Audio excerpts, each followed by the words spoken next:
Hello everyone, it's Phil here from 121 IELTS, and today we're going to be looking at a reading strategy for how to complete summary completion questions on the reading section of your exam.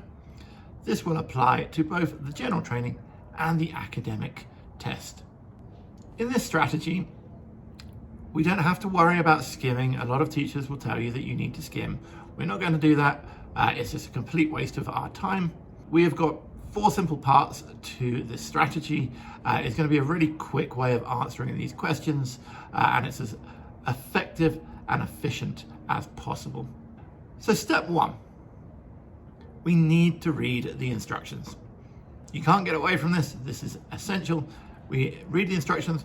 We have to check if we need to fill in 1 word, 2 or 3 words. Are we choosing the answer from the text or a list provided? After that, what we're going to do is look at the title of the summary that we are going to complete.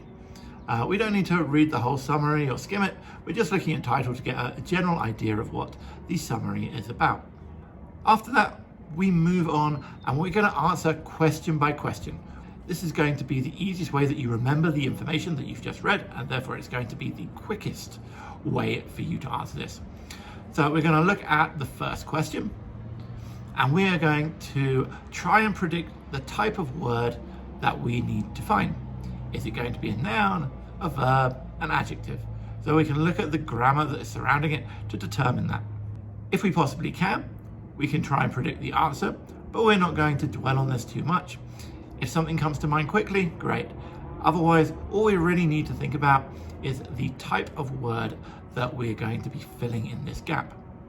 Once we know the type of word, we're going to look around the gap and find keywords and think of some synonyms that are going to help us locate this word or this area of text. Then we go to the locating. We go to the text and we look for these keywords.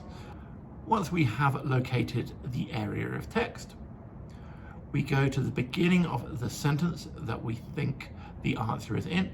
We read the whole sentence to make sure there's no distractors, nothing to trick us.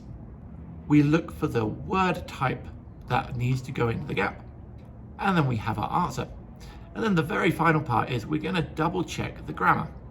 We look at the word we've chosen, or the couple of words. Does it fit grammatically with the summary? All answers need to be grammatically correct. If we get really stuck, we move on. We then repeat this strategy. We go to the next question, we predict word types, we look at synonyms, we locate the answer, we go to the beginning of a sentence, we find our answer, we double check the answer, and move on to the next question. And you repeat this process until you get to the end. Remember, for this type of question, the majority of answers are in order, so that's going to give you a really good idea of where to be looking in the text.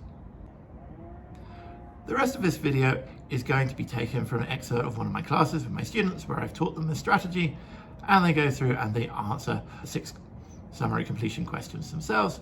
We can see how they apply this strategy and the different steps involved in practice.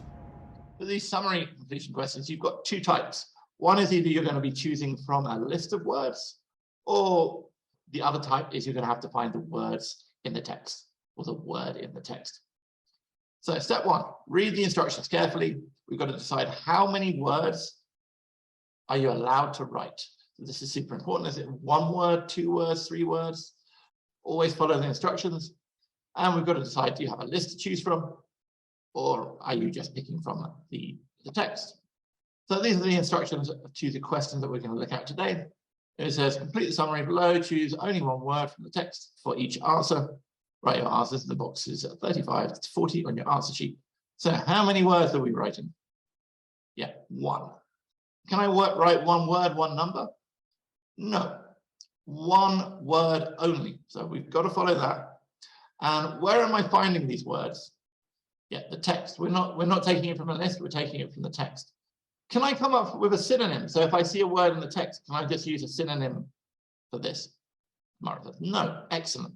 Yeah, we've got to actually take the word from the text. So we're copying only one word from the text, and then writing our answers on the answer sheet. So this is our summary. So a lot of teachers will tell you to skim the summary to get an idea of what's going on. What is a much easier way of getting an idea of what's going on in this passage? The title, yeah. We just have a look at the title of what our summary is, Crossing the Humber. So we're going across the Humber, its proper noun. So there's not many things you cross. You can cross a road, you can cross a river, and you can cross a sea, I would say. So it's going to be you're crossing some form of sea, road, or harbor. We've got ferries across the Humber, so this looks like we're going across a river. We don't need to know anything else. Let's just go straight to question 1. The first ferry across the Humber started operating in 1315, and by 1800, this service had been with other forms of transport. What type of word is going to be in 35? So we've got had been. So had been shows us we were looking at a verb. You have to have a verb after had been. We're looking at a verb that is referring to other forms of transport. What could come up in the text rather than the words other form of transport? What might we see here? So other forms of transport, there's a good chance they might just list or mention another type of transport. So rather than the words other forms of transport being in the text, you might find that they actually name a different type of transport. How are we going to scan for this information? What is going to be the easiest way to scan for this answer? So we thought about a synonym here that it might come up with a type of transport, but there is something that's going to be much, much easier to look for to start with. Yeah, by 1800. So we've got dates. Anytime we've got dates, we're going to scan for dates because it's so much easier. Which of these dates is going to be more important?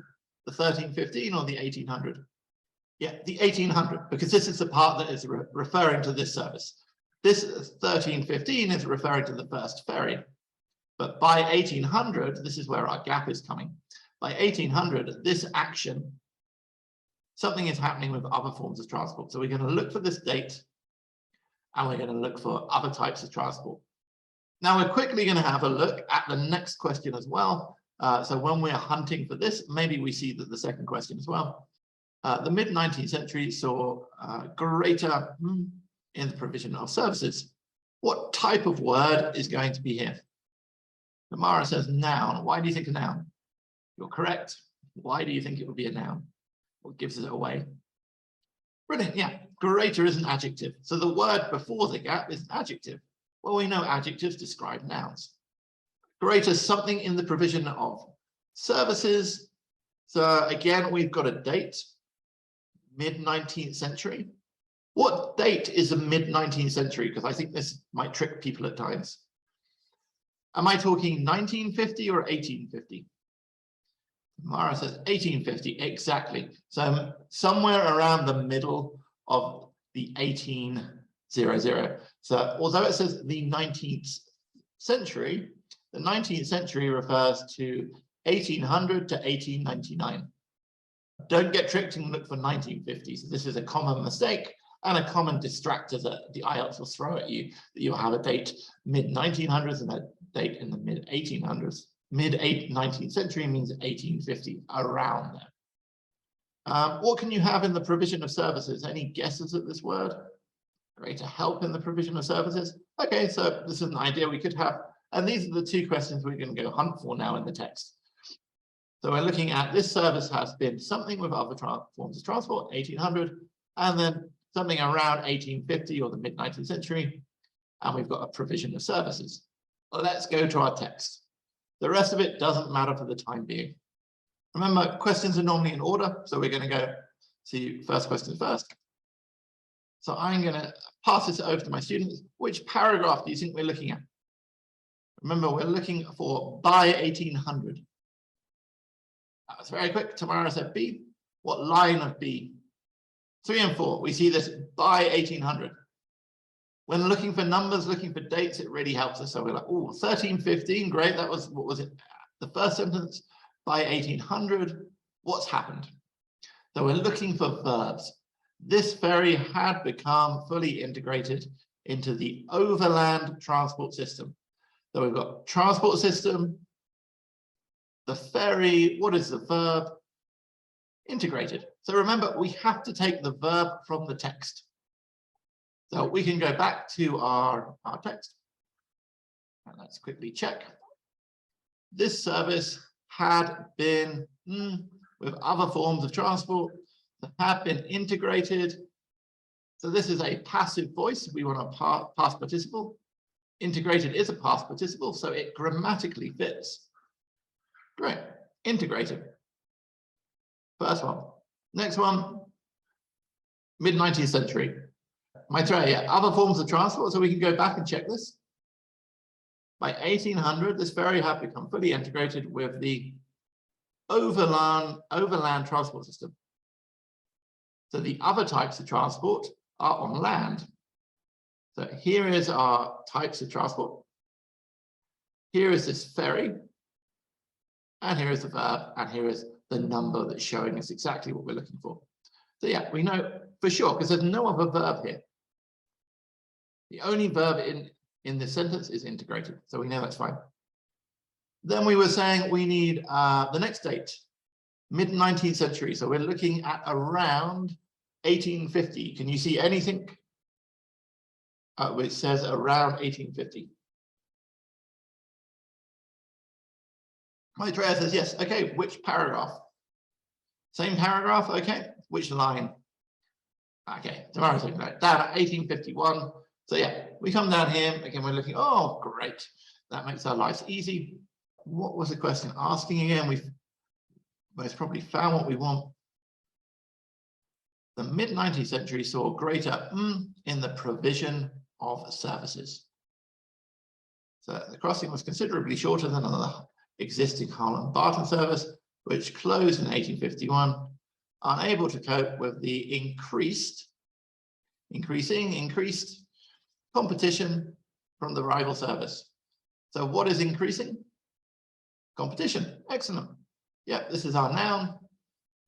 So it's the only noun that makes sense. It is increasing. Go here. Competition. Next one. In 1968, an attempt to establish a service across the river using failed. What would be the key words here that we can have a look at? So obviously we've got a date, which is going to be very good. Failed. What could be another word for failed? Maybe was unsuccessful, did not work out. So yeah, something along those lines. So we've got a couple of points. We've got a date to look at, and we've got another service across the river. And what kind of things would go across the river? Because I think we can predict this. So we're using, it's going to be a thing, so it's going to be a noun. What could we go across a river with? Tamara says a ship. So we're definitely looking for a type of transport.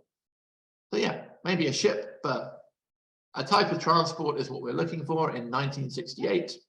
So we go back to our text. For this one, I don't think we need to want to look at 38 because this is talking about the bridge and this is talking about a ferry. It's unlikely these are going to be very close together. So we'll go back to our text. 1968, can you find anything in this text? It's most likely going to be after where we were last time. So we got up to here before. Maitreya very quickly says, next paragraph, third line. IT 1968, excellent. There was briefly a ferry service from Grimsby to Hull. Okay, so we've got a service. What type of transport? So remember, we were looking for a type of transport. And yet involving hovercraft. So hovercraft is a type of transport. Even if you don't know that the word hovercraft, let's say that hovercraft is a word that's not in your vocabulary, you have no idea what hovercraft means. We still know that we're looking for a type of transport. Is there any other type of transport mentioned here? There was briefly a ferry service involving. So even if I don't know what the word hovercraft means, it was a ferry service involving this. This must be a thing that helps you get from one side to the other. Very, very quickly, we managed to complete our first summary. Let me just check if it was plural or singular. Very, very important that we make sure that all our spelling is correct. Yep, plural. Okay, so we're taking it from the text. Does this make grammatical sense? A service across the river using hovercrafts. So we've got the plural. Should we be using the plural in this sentence? Tamara says yes. Maitreya says yes. Yeah, because we're talking about hovercrafts in general, so it should be the plural. So again, the grammar also fits with all of our points. So tick, tick, tick, tick. We have done the first three. So we're going to repeat this strategy. We're going to have a look at the next two questions, 38 and 39. We're going to predict the type of word, have any guess we possibly can about what will go in this word. We're going to have a look at any words that are going to help us scan for this in the text. And then we're going to go look for these next two questions. The Humber Bridge is a suspension bridge. So already, what's going to be really important that we've read here that we can scan for? Humber Bridge. This is a name of something. So we're looking, basically, we're going to start scanning. So numbers are easy to scan for. Names are easy to scan for. What are we looking for when we're looking for names? What type of letter? It's written with capital letters. So capital letters are something, again, that your eyes are going to pick out of text. Like numbers, you'll pick out capital letters really easily. So we're thinking, okay, we want Humber Bridge, we want capital letters. There's a suspension bridge because the channel that ships travel along moves, and supporting a bridge could obstruct it. So what type of word is going to go here? Let's just look at the sentence structure that we can see from here. So we have a coordinating conjunction with a comma before it, and a full stop here. So what type of clause is this going to be? Tamara says independent clause. Excellent. What comes at the start of an independent clause? A noun. Excellent. So we know by analyzing the sentence structure what type of word it's going to be. It's going to be a noun. And if we look at the sentence, supporting a bridge would obstruct it. So something is obstructing the channel. So we're looking, what's it? So it seems to be referring to the channel. So something is obstructing a channel. What does to obstruct mean? Challenge, I would say get in the way. So if you obstruct something, you're getting in the way of something. It's a barrier, yeah. This word is supporting a bridge. So what would support a bridge? What kind of things could support a bridge? In your brain, you've seen bridges before, big bridges. So Tamara mentioned towers, yeah. Let's have a look. So we've got some information. We're looking for the Humber Bridge. It's a suspension bridge. We're looking for something that will get in the way of the channel. So it might be chains. Yeah, Tamara, it could be chains. We already had a look at passages A and B, so we've pretty much gone through those. Let's have a look at passages D and F. We see anything about bridge, suspension bridge, the Humber Bridge. So Maitreya is saying paragraph D looks like it's talking about suspension bridge. Okay, so, and we've got Humber, we've got suspension bridge, so we've got the kind of words we're looking for. And we want to see about getting in the way or obstructing. Can we see anything about getting in the way or obstructing in this paragraph? Second to last line, obstruct. Okay, let's see if we're talking about obstructing, and we've got suspension bridge. So we'll go to the beginning of the sentence. A suspension bridge with no support piers in midstream would not obstruct the estuary.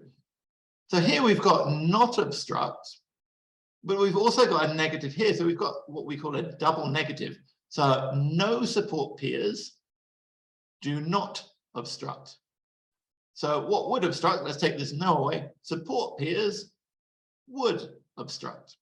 We've got the double negatives. Let's delete the two nots and make the positive. So What obstructs the estuary? What obstructs the channel? So Tamara says, piers. Can I write support piers? Because here it looks like support piers is the answer. Tamara says, no, yeah, because we go back right to the beginning and we remember when we analyze the question, choose only one word from the text. But if we can choose only one word, what is the head noun in this? Pier. Support is an adjective describing pier. So we need to know the word pier.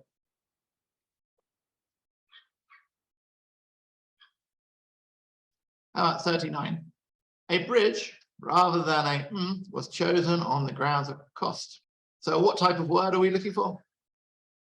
Tamara says noun. How do we know it's a noun? We have an article. Yeah, articles go before nouns. It's an indefinite article. So what does that tell us about the noun? Is it countable or uncountable? Tamara says it's a singular countable noun. Yeah, so by looking at this, we already know it's a singular countable noun. What type of thing are we looking at? A bridge rather than a was chosen on grounds of costs. What ways can we go across a river? So you could have a bridge. What other way could you go across a river? I mean, we've already seen, we've talked about a ferry service, but a ferry service is not more expensive than a bridge, because building a bridge is going to be expensive. There's got to be something like a bridge that goes over or under water that costs a lot of money. So again, if you can't think of it, we'll just go to the text and look for this. I personally think the only two things that I can think that you go across a river with is you have a bridge or a tunnel. These have been my two ideas that I'm looking for, but I'm looking for something that goes across a river. What does it mean on the grounds of cost? It's less expensive, yeah. What was less expensive, the bridge or the thing we don't know what it is? So a bridge rather than, so this means this was the cheapest. If you see this expression, a bridge rather than was chosen on grounds of cost, they chose the bridge, not the thing that we're looking for, because the other thing was expensive, the bridge was cheap. So we're looking for words like affordable, cheap, expensive, cost. So let's have a look. So we're going to go back to where we were before and just kind of move on from there logically. So the last place we were was obstruct here. Can we see anything after that talking about money? Andrea says yes. Yes in E. Okay. Second to last line. Something is cheaper. So the towers were concrete rather than the usual steel. But the concrete was cheaper and would bend. Is this talking about an alternative to a bridge? Or concrete? Concrete and steel. What are concrete and steel? They're materials. So these are the materials to make the bridge. But going back to our question, are we looking for materials? A bridge rather than a was chosen on grounds of cost. No, so we're not looking at materials. We're looking for a replacement. Go back up to where you started, where we were last time. So obstruct the estuary. Read from there. Secondly, because of the geology and topography of the area, do you need to know what these words mean? No. The cost, ding, ding, ding, ding, of constructing a tunnel would have been excessive. So here we're talking about cost. Remember, we need an alternative to a bridge. Do we have an alternative to a bridge here? Tunnel. So the cost is excessive. The cost is high. So the alternative we have here is tunnel. So let's check if it fits. A bridge rather than a tunnel was chosen on the grounds of cost. Does that make grammatical sense? Is it a singular countable noun? Mary says yes, it's a singular countable noun. Excellent.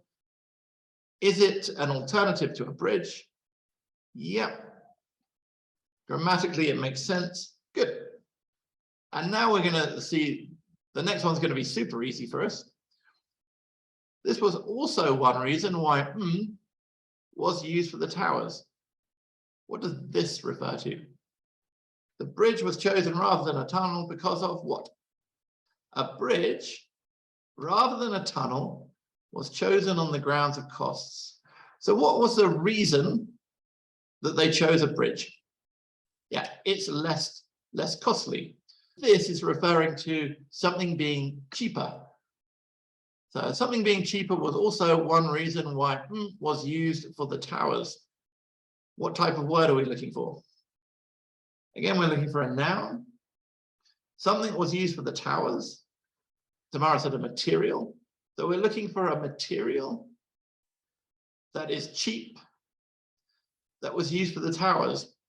Can you think of an area that we might have already looked at that's going to help us with that? Yeah, we already talked about the concrete steel being cheaper. So we went a bit too far last time, and we went, oh, concrete, I think, was cheaper than steel.